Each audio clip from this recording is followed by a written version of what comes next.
Okay, today we're going to focus on surface area of triangular prisms and cylinders. Triangular prisms are basically if you were to be a camper and you were to sleep in a tent, it would look like so. So as a net, it would look like this. And as you can see, my makeshift triangular prism, it has 5 sides or 5 faces. 2 congruent triangles, and then 3 rectangles. They don't need to be all the same size, but these 2 will always be the same size. So if I were to draw this out on the whiteboard, it would look something like so. So I have a triangle,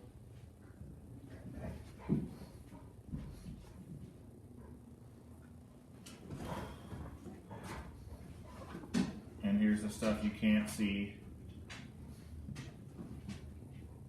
And it's the same as yesterday's rectangular prisms. You find the area of each face. But remember, in a triangle, the height of it is always going to be perpendicular to the base. So if you have it as a net, you see this as a net.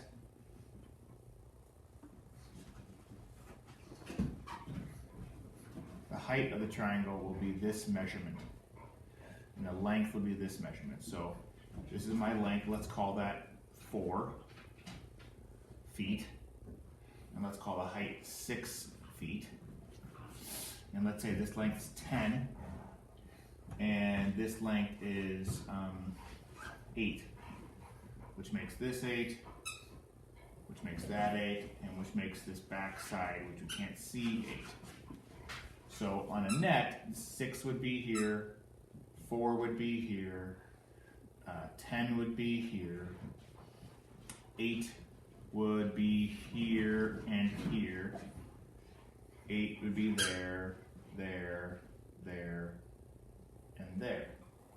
And this is my 4, and that's my 6. So I have 2 triangles that are 6 by 4. Remember, they're triangles, so we gotta divide them by 2.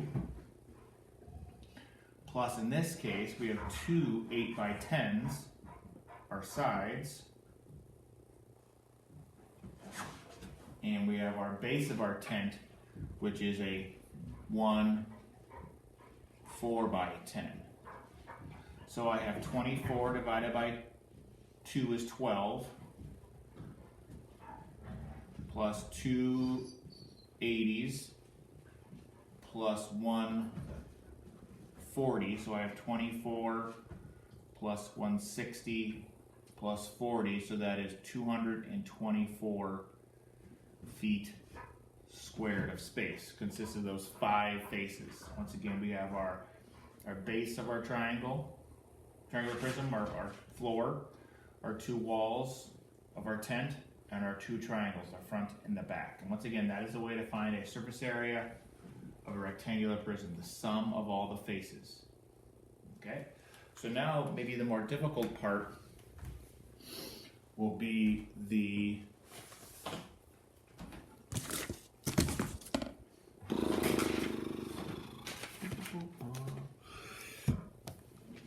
sorry for the confusion.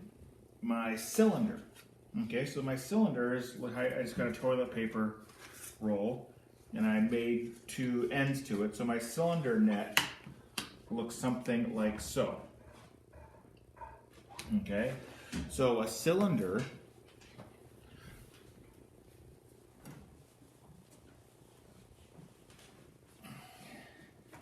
the net consists of a rectangle and 2 tops and bottoms. So we're talking like whether it's a can of soup. That's a great analogy. So in this scenario,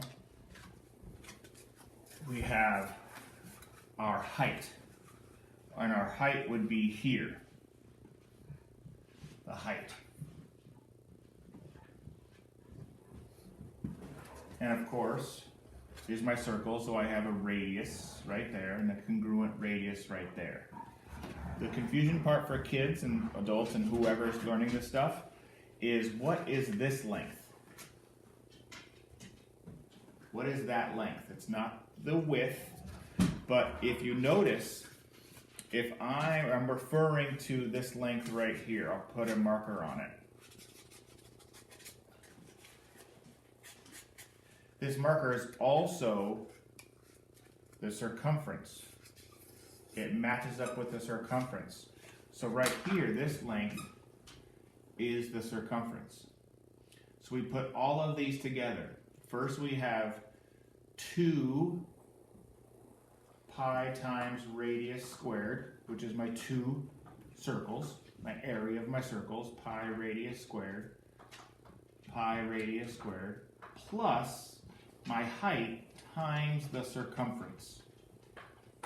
Okay, so let's label this. Okay, let's do this as a 3-dimensional value here. Okay, so let's give this soup can a radius of 6 inches, a big soup can, and a height, let's say, of 8 inches. Okay, so now I would say 2 pi r squared, so I have 2 times 3.14 times 6 squared, plus my height is 8, and my circumference, once again, is pi times diameter, which would be 3 14/100. In this case, my diameter is 12 because it's all the way across. And I get my trusty calculator to help me. So I have 3 14/100 times 36, which is 6 squared, plus 8 groups of 12 times 3 14/100, which is 37 68/100, and I multiply that by 8, and I get 301 44/100, and I multiply 2 times 113 400, which gives me 226 800, and I add those together, and I get a whopping 527 52/100 inches squared of space. So the big thing on this one, this would be hence your formula right here for a cylinder with a top and a bottom. Once again, the key thing is to realize this length here is the same length as that length. I'll post this video on Canvas. Have a great day.